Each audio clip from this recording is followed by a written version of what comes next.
Hello, can you tell me what machine were involved in the incident?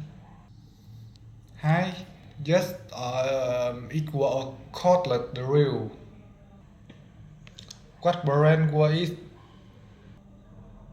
It was a V-volt drill. Where did the incident happen?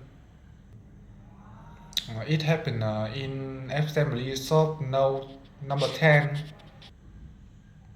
Where did it occur? It occurred on the 20th of June um, 3020. What exactly happened?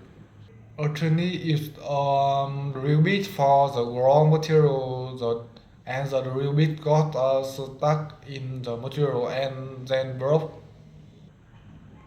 What caused the problem?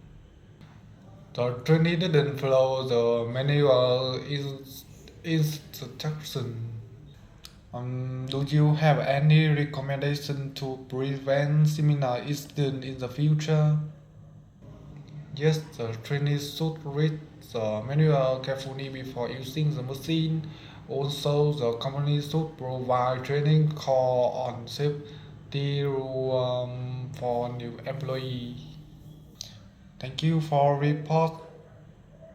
Yes, you are welcome.